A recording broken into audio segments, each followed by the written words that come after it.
요한복음 11장 1절부터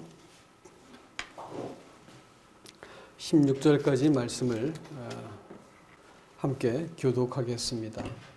어떤 병자가 있으니 이는 마리아와 그 자매 마르다의 마을 베다니에 사는 나사로라. 이 마리아는 향유를 주께 붓고 머리털로 주의 발을 닦던 자요 병든 나사로는 그의 오라버니더라. 이에 그의 누이들이 예수께 사람을 보내어 이르되 주여 보시옵소서 살아나는 자가 병들었나이다 하니 예수께서 들으시고 이르시되 이 병은 죽을 병이 아니라 하나님의 영광을 위한 병이요 하나님의 아들이 이로 말미암아 영광을 받게 하려 함이라 하시더라. 예수께서 본래 마르다와 그 동생과 나사로를 사랑하시더니 나사로가 병들었다 함을 들으시고 그 계시던 곳에 이틀을 더 유하시고 그 후에 제자들에게 이르시되 유대로 다시 가자 하시니 제자들이 말하되 라비여 방금도 유대인들이 돌로 치려 하였는데 또 그리로 가시려 하나이까. 예수께서 대답하시되 낮이 12시간이 아니냐. 사람이 낮에 다니면 이 세상의 빛을 보므로 실족하지 아니하고 밤에 다니면 빛이 그 사람 안에 없는 거로 실족하느니라. 이 말씀을 하신 후에 또 이르시되 우리 친구 나사로가 잠들었도다. 그러나 내가 깨우러 가노라. 제자들이 이르되 주여 잠들었으면 낫겠나이다 하더라. 예수는 그의 죽음을 가리켜 말씀하신 것이나 그들은 잠들어 쉬는 것을 가리켜 말씀하신 줄 생각하는지라. 이에 예수께서 밝히 이르시되 나사로가 죽었느니라. 내가 거기 있지 아니한 것을 너희를 위하여 기뻐하노니 이는 너희로 믿게 하려 함이라. 그러나 그에게로 가자 하시니 디두모라고도 하고 다른 제자들에게 말하되 우리도 주와 함께 죽으러 가자 하니라. 아멘. 11장 말씀은 나사로를 살리신 이 사건을 기록하고 있는데 이것은 요한복음의 마지막 표적인 7번째 표적이 되겠습니다. 요한복음 2장에서 예수님께서 포도주를 그 혼인잔치에서 만드심으로써 예수 그리스도께서 이 자기의 피로 말미암는 구속을 예고하셨습니다. 그러니까 첫 번째 표적인 가나에서 혼인잔치의 표적은 서론과 같다고 할 것 같으면 오늘 나사로의 이 7번째 표적은 결론과 같은 것입니다. 모든 표적이 응하고 이 성취가 되어지는 이 마지막 표적이다라는 의미에서 굉장히 중요한 표적입니다. 사람이 하나님과의 관계가 깨어지고 화목이 깨어졌기 때문에 예수님은 이 땅에 처음 오셔가지고 하신 일이 그 포도주가 사람에게 의를 주고 그 포도주가 하나님과의 관계를 회복시키는 그 기쁨을 주는 것이다 라는 사실을 보여주시면서 주님이 하나님과의 사람과의 관계를 화목케 하시기 위해서 친히 피 흘려서 우리의 의와 기쁨이 또 능력이 되어주셨다는 것을 2장은 말씀하고 있습니다. 그리고 두 번째 표적부터 6번째 표적까지 예수님은 당신이 참빛이시고 또 그 생명이시고 생수이시고 그분이 안식일의 주인이시고 이런 쭉 설명을 해주고 계세요. 그리고 이제 최종적으로 오늘 이 본문은 그 예수님이 나사로를 죽은 자 가운데서 살리심으로써 어떠한 죽음과 부활을 나타내 보여주실지를 예고편으로 보여준 것입니다. 여러분 제가 말씀드렸듯이 요한복음은 1장부터 10장까지가 전반부고 11장부터 마지막까지 21장까지가 후반부입니다. 전반부에서는 예수님이 이 예수 그리스도 또 곧 하나님의 아들이시고 사람을 구원하기 위해서 오신 분이라는 것을 표적을 통해서 증거하시고 또 이 11장부터 시작해서는 예수님께서 바로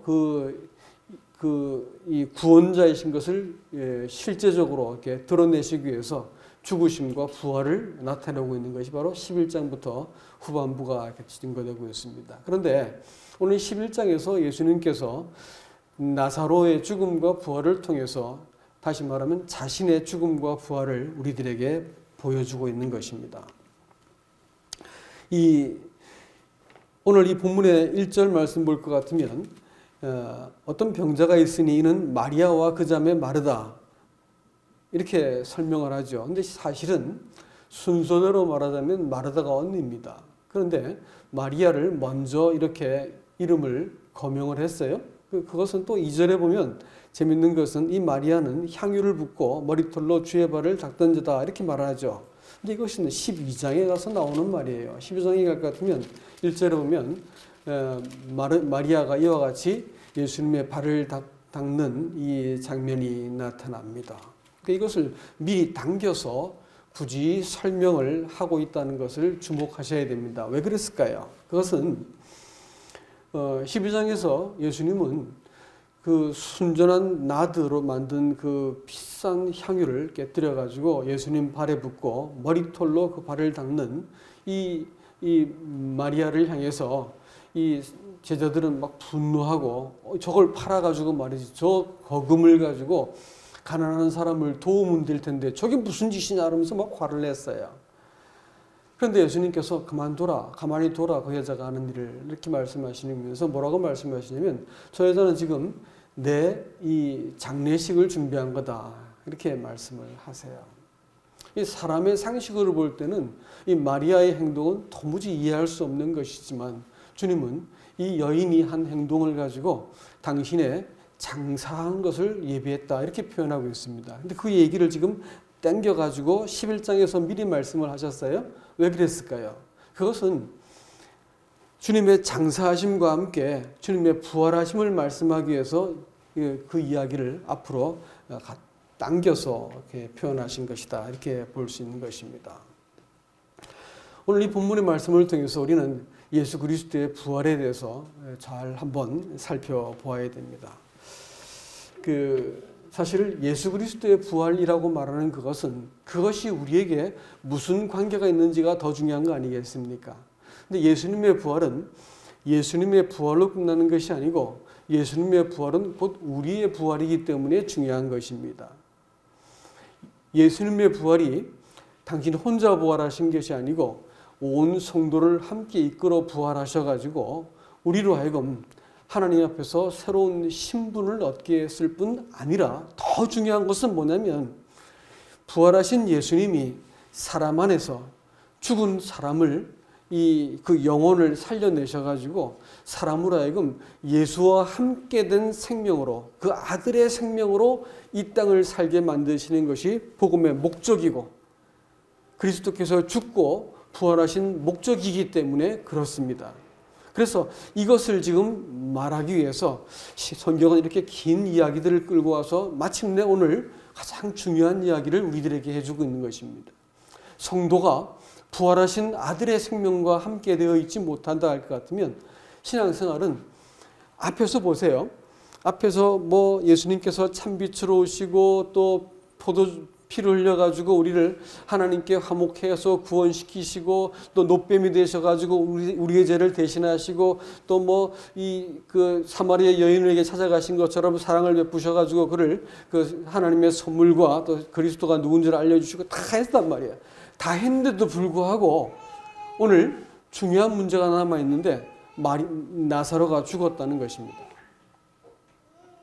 여러분 잘 보시면요, 이 12장에 미리 좀 잠깐 말씀을 드리면 이 사람들은 지금 예수님이 10장 그 뒷부분에서 예수님이 계시던 것은 베다니였었는데 그 베다니하고 이 요단강 저편에 있는 요 베다니하고 지금 이 사람들이 살고 있는 마리아와 마르다가 살고 있는 베다니는 다른 곳입니다. 약 30km 정도 떨어진 곳이에요.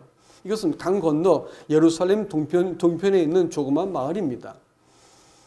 예루살렘에서 한 3km쯤 떨어진 곳이라고 합니다. 그곳이 이 베다니였었는데 예루살렘에 있는 사람들이 얼마나 예수님께 대해서 그 적대적이었습니까? 그때 예수님께서 예루살렘에는 거할 곳을 찾지 못하시고 이 베다니 마리아의 집에 종종 거하셨다는 것을 우리에게 말합니다. 근데 누가복음 10장에서는 이 마르다가 예수님을 영접하였다라는 표현을 특별하게 쓰고 있습니다. 그리고 마르다는 분주하게 예수님을 영접하느라고 일을 하고 있었고 마리아는 예수님의 발밑에서 듣고 있는 모습으로 우리에게 소개하고 있습니다. 근데 이게 말이죠. 굉장히 중요한 이야기입니다. 왜냐하면 하나님의 나라의 복음이 전해진다라고 예수님께서 오셔서 천국 복음을 전하셨는데 하나님의 나라의 복음이라는 것은 무슨 뜻이냐면요. 하나님의 통치가 시작되었기 때문에 그러므로 회개하라라는 말이거든요. 이스라엘 백성들이 하나님의 통치를 거절하고 사람의 통치를 앞세웠어요. 그래가지고 망했지 않습니까? 그러니까 예수님께서 오셔가지고 하나님의 통치를 사람들한테 보이신 거예요. 그래서 요한도 와가지고 회개하라 하나님의 나라가 가까웠느니라 이렇게 말을 했고요. 제자들도 하나님의 나라가 이르렀다라고 말씀하신 겁니다. 복음이라고 말하는 것은 뭐 죄를 사하고 뭐 이런 것들은 사실은 그 다음 얘기고요.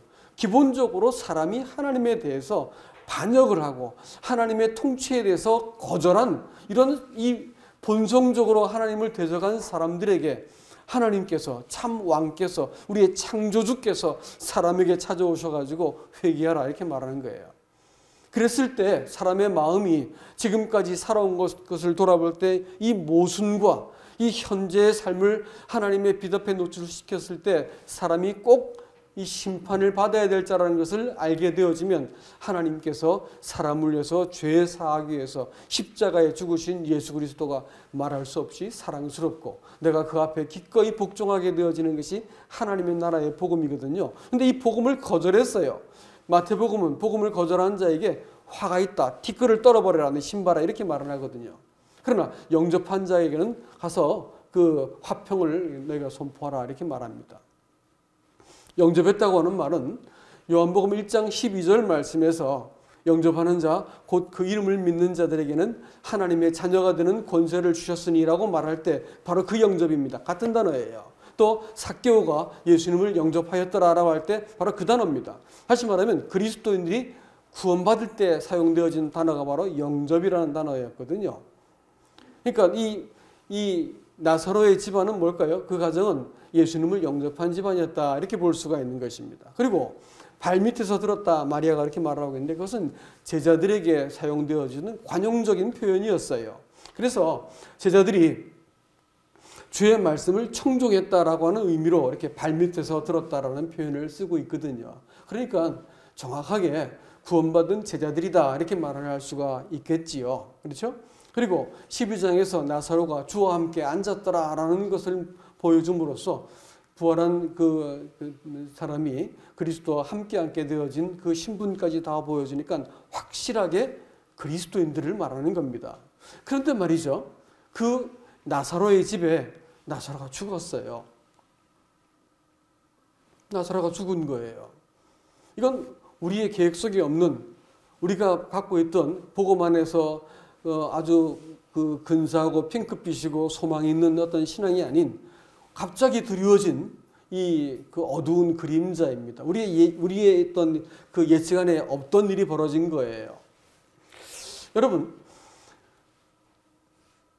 첫 번째 표적에서 예수님께서 십자가에 죽으신 그 보혈로 우리를 구원하시고 또 노뱀이 되시고 뭐 해가지고 생명이 되시고 참떡이 되시고 뭐 이렇게 해가지고 우리를 구원하셔서 우리가 천국 가면 얼마나 좋겠어요. 그것이 복음이면 얼마나 좋겠냐고요. 그것이 마지막 스토리면 얼마나 우리는 소망스러운 신앙생활을 할 수 있겠어요. 그런데 말이죠. 복음은요. 사람을 죽여야 되는 거예요. 나사로가 죽어야 되는 겁니다. 그래야지 완성이 되는 거예요. 십자가에서 예수님께서 당하신 그 치욕과 또 매맞음과 또 마침내 옷을 벗겨주고 그 다음에 마침내 죽임을 당한 그 모든 그것은요.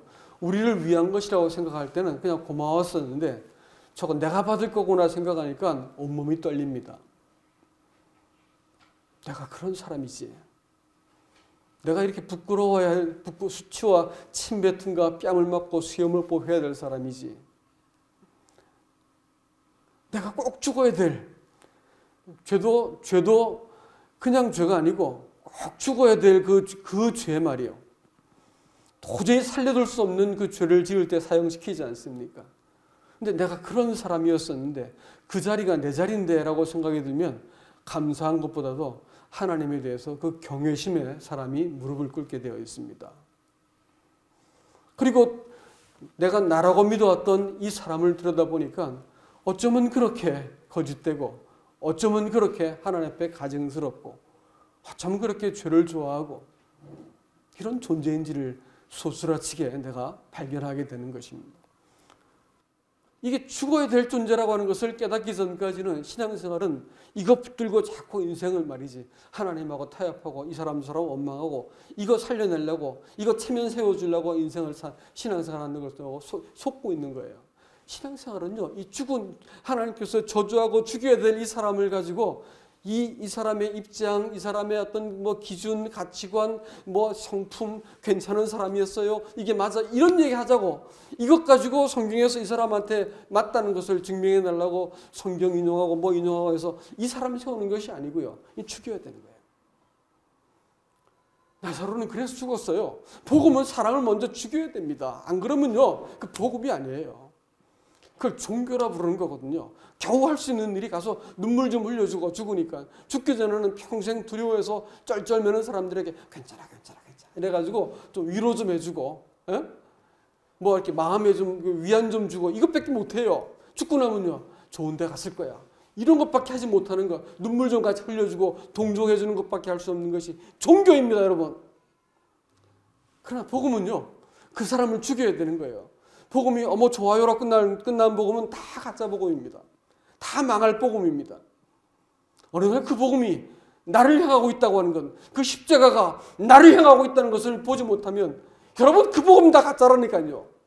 사람을 죽이는 복음이요. 그거는 사람을 멸망시키는 복음입니다. 속는 복음이요. 마침내 그 7번째 표적 완성하는 그 표적은 나사로가 죽어야 되는 거예요. 이 얘기를 정말로 많이 하고 정말로 이렇게 많이 저 자신에게도 말을 했지만 늘 어렵습니다. 늘 어렵고 우리가 우리 평생 동안 얼마큼 많이 이렇게 부딪히고 이제 끝이다, 이 절망이다 싶을 때 하나님의 아들이 우리를 살려내는 이 생명의 새로움, 이것을 우리가 경험할 수 있을까요?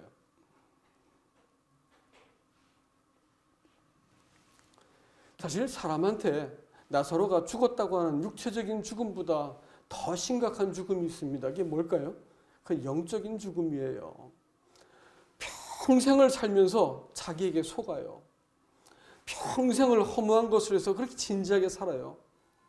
죽음 앞에 서봤더니 아무것도 필요한 것이 없던데, 아무것도 내가 가져갈 수 있는 것이 없고 아무것도 내가 의지할 것이 없는데 그것 붙들고 내가 쓰다듬고 어찌하든지 뭐 체면 차리고 네가 오르니 내가 오르니 붙들고 살아야 되는, 평생 남 원망해야 되고 평생 내가 옳다고 주장해야 되는 이 구질구질한 이 사람 말이요. 이거 영적으로 죽어서 그런 거거든요. 이게 예수 믿고 나면 없어지는 줄 아세요? 예수 믿고 나면 모르더라고요. 예수 믿고 나서도 이것 붙들고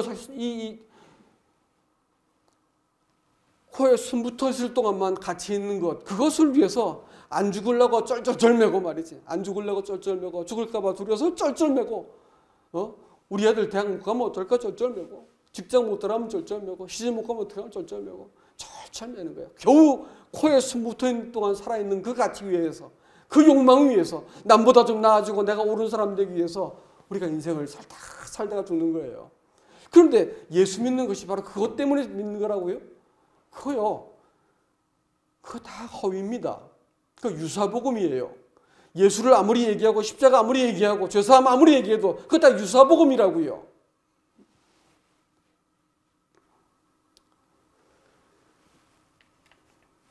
종교는 죽기를 무서워해가지고 일생에 매어 종로로 사는 사람들에게 찾아와서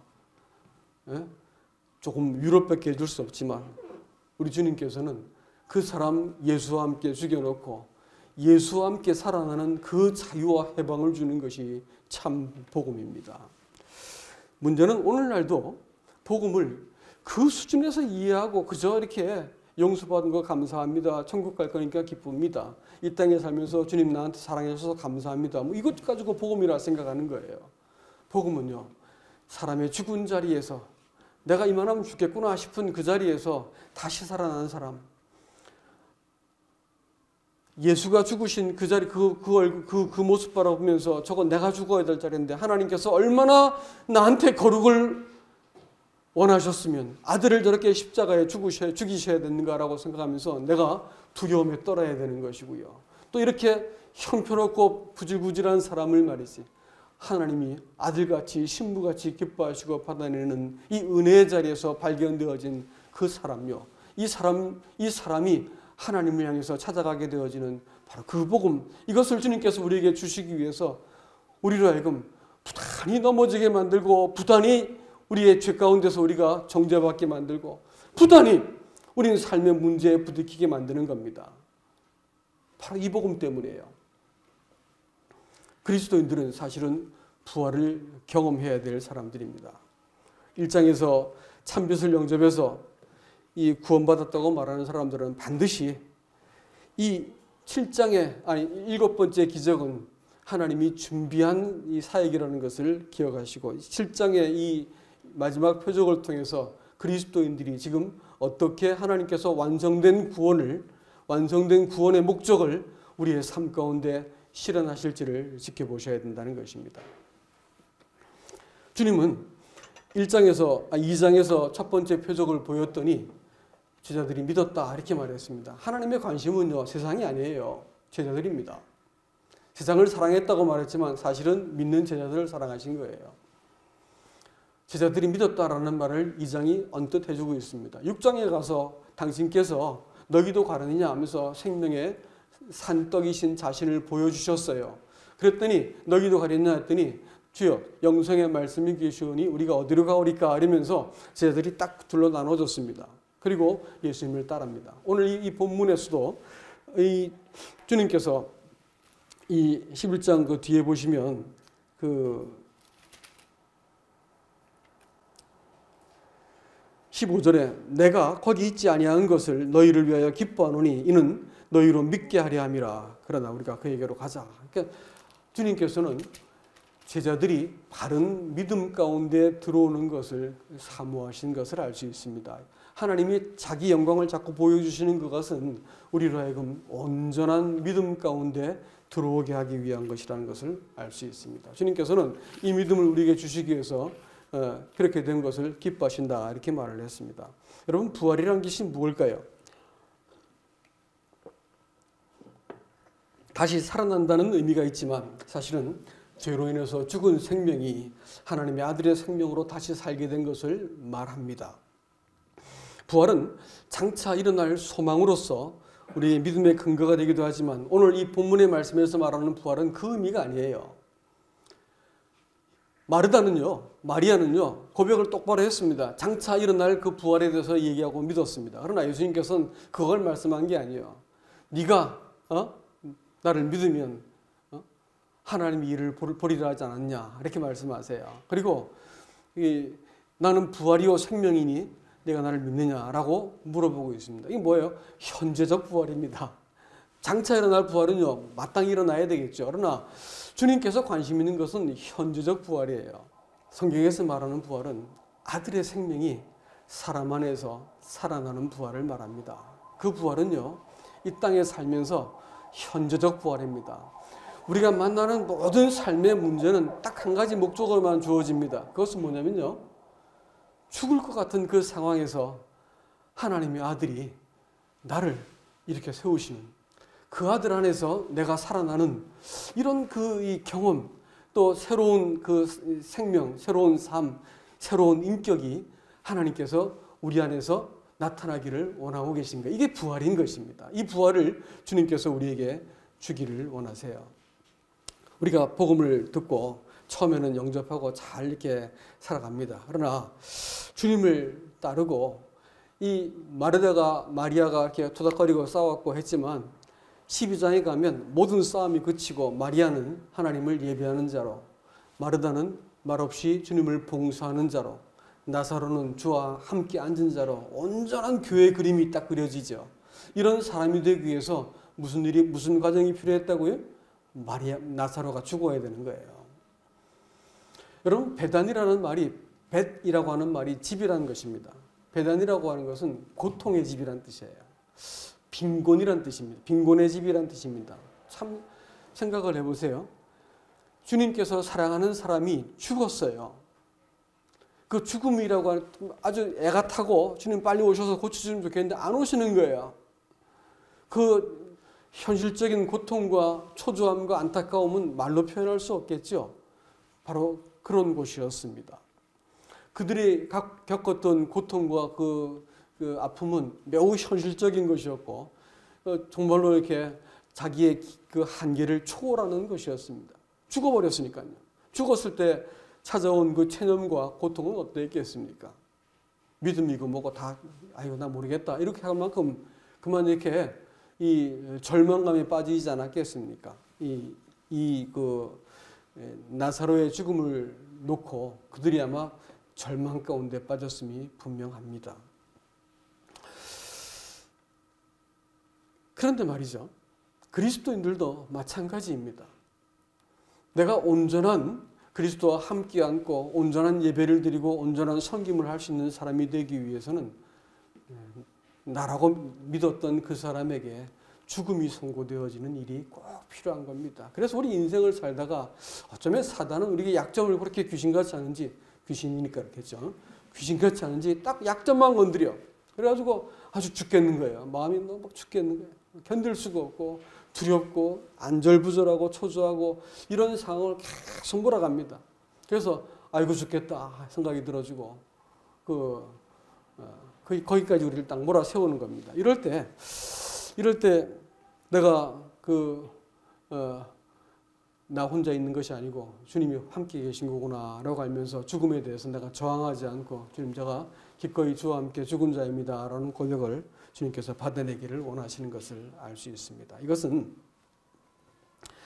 관념적인 일이 아니고 나사로의 죽음은 관념적인 일이 아니고 우리가 십자가를 진다 또 죽는다 이런 말은 관념적인 고백이 아닌 것입니다. 현실적으로 우리 삶 속에서 딱 죽을 것 같아요. 우리가 보면 그때 내가 원망하고 에이 하나님 저주하고 죽어버려라 욥이 아내같이 말하고 자기 길고 갈 것인가 자기 선택과 자기가 만만한 걸 선택할 것인가 아니면 죽어도 내가 주님 앞에서 죽겠습니다. 그리고 주님을 의지하고 그 앞에 내가 엎드릴 것인가 라고 결정을 할 때가 꼭 오게 만드세요. 이 결정 속에서 새로운 사람이 일어나는 것입니다. 여러분 바울이 그러기 때문에 이 예수님의 부활을 자기 자신한테 적용을 시켜서 빌립보서 3장에서는 특별한 고백을 합니다. 다 같이 한번 가볼까요?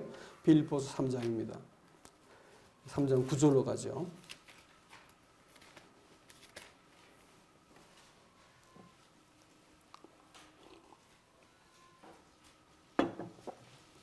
제가 읽겠습니다. 3장 9절 아니 좀 더 올라가도 되겠네요.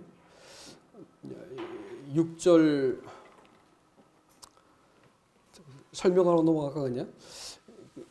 바울은 자기가 갖고 있는 그 육체를 신뢰할 만한 것들을 많이 가지고 있었습니다. 그래서 혈통을 자랑할 만했고 신분을 자랑할 만했습니다. 그리고 자기가 옳다고 여겼던 그 사실은 열심으로 화해가지고 교회를 박해했습니다. 그리고 자기가 얼마나 옳은 사람이었으면 스스로 봐도 일법으로도 흠이 없던 사람이었다 이렇게 말을 했습니다. 근데 그 자기가 옳다고 한 것이 예수 그리스도를 박해하고 스데반을 순교하는 것에 손을 들고 옷을 맡아가지고 죽게 만들었던 사람이 되었습니다. 그리고 그 뒤에 그 7절에서 내가 무엇이든지 내게 유익하던 것을 내가 그리스도를 위하여 해로 여길 뿐더러 또한 모든 것을 해로 여김은 내가 내 주 그리스도 예수를 아는 지식이 가장 고상하기 때문이라. 내가 그를 위하여 모든 것을 잃어버리고 배설물로 여김은 그리스도를 얻고 그 안에서 발견되려 함이니 내가 가진 의의는 율법에서 난 것이 아니요 오직 그리스도를 믿음으로 말미암은 것이니 곧 믿음으로 하나님께로부터 난 의라. 바울이 살아온 생애는요 한마디로 얘기해 보면 율법 아래서 자기가 옳다는 것을 가지고 최선을 다했다 살았던 사람이고요. 그리고 이 자기가 갖고 있었던 배경과 지식과 옳다 한 그것은 하나님을 대적하고 교회를 박해할 만큼 그야말로 이 의의가 충천한 사람이었습니다. 알고 보니까 그것이 하나님의 원수가 되었다는 것을 깨닫습니다. 그리고 거기서 돌이키지요. 그리고 나서 이 사람이 전혀 입장을 다르게 하는데, 지금까지 했던 그것을 내가 배설물로 여긴다, 내가 버리겠다는 말도 아니고 배설물로 여긴다 이렇게 말을 한 것은 그것이 얼마나 가증하고 손대기도 냄새나고 부패한 것인지라는 뜻입니다. 그리스도인들이 이러한 점에서 내가 옳다고 생각했던 그 기준을 미워해 본 적이 없는 사람들은 아직까지 그 배설물 갖고 장난치는 사람이에요. 아이들이 똥 싸놓고 주물럭거리는 것처럼 배설물 가지고 장난치는 겁니다. 신앙생활은요, 어느 날 그리스도께 통해서 하나님께로부터 난 의를 내가 딱 바꿔볼 것 같으면 그때부터 사람들은 태도가 싹 바뀌게 되어 있습니다. 뭐냐면 내가 그리스도와 그 부활의 권능과 그 고난에 참여함을 알고자 하여 그의 죽으심을 받아 어찌하든지 죽은 자 가운데서 부활에 이르려노니, 이것이 그의 소원이 되었습니다. 신앙생활은요, 부활하신 예수님 생명, 부활하신 예수가 죽은 나를 일으켜 세우시고 내 안에서 새롭게 살아내시는 이것 없이는요, 신앙생활은 결국 배설물 갖고 장난치는 거거든요. 네 배설물이 더 깨끗한지 내 배설물이 더 깨끗한지 갖고 장난치는 거라고요. 말이 좀 험하죠? 사실입니다. 그게.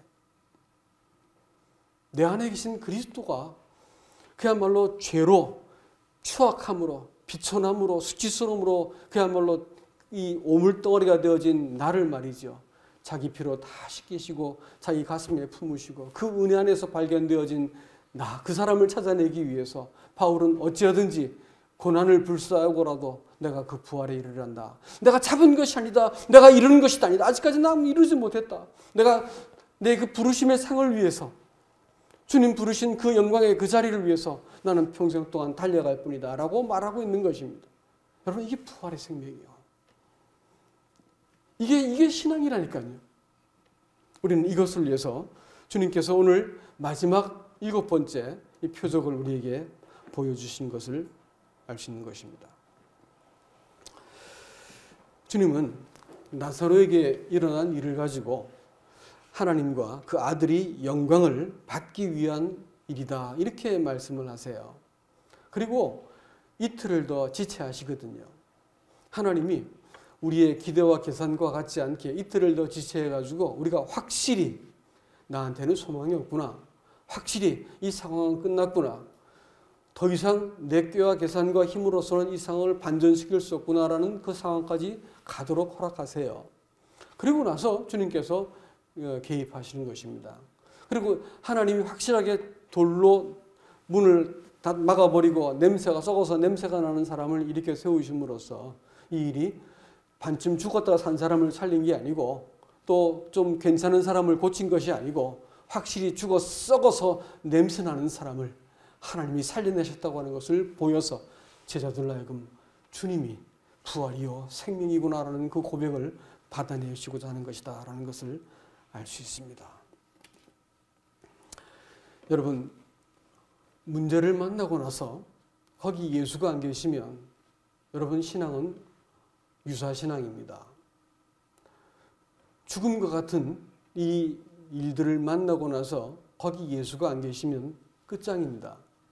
우리가 마지막 죽음을 맞이할 때 이 땅에서 숨을 거두고 눈에 보이는 풍광이 내 눈꺼풀에서 딱 감겨질 때 그때 예수가 안 계시면 우리는 끝난 겁니다. 우리는 죽는 것을 연습하는 겁니다. 하나님이 성도의 죽음을 그렇게 존귀하게 보시는 이유는 딱 한 가지입니다. 이 부활 생명 보고자 하는 거거든요. 우리가 살면서 문제를 만납니다. 교회도 문제를 만나고 우리 인생을 돌아봐도 저도 이 짧은 인생을 돌아보니까 어쩌면 이렇게 질곡이 많았는지요. 질곡이 많았습니다. 누우면 이제 못 일어나겠구나 이런 생각 들 때도 있었고요. 젊을 때부터. 근데 여튼 예수 안에서 지금까지 살아오면서 죽을 것 같았는데 안 죽고요. 나는 내 자신이 아주 혐오스럽고 이 인간 좀 없어지면 좋겠다 싶은 생각이 들을 때가 있었습니다. 그럴 때 주님이 저를 책망치 않고 살려내시더라고요.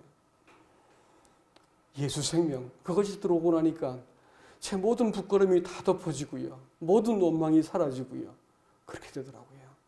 여러분, 신앙생활은 바로 이 생명 보고자 하는 것이 하나님이 우리를 구원해서 피 흘려서 우리를 용납하시고 또 가슴에 품어서 지금까지 우리를 살려두신 딱 한 가지 목적은 그저 아름답고 좋고 선하고 서로 위로하고 하면 되어지는 그런 이 허위신앙 말고요. 죽은 자리에서 사망의 음침한 그 골짜기에서 바라본 예수, 그 안에서 용납받은 그 사람 하나님께서 보기 위해서 지금까지 우리를 견디신 것입니다.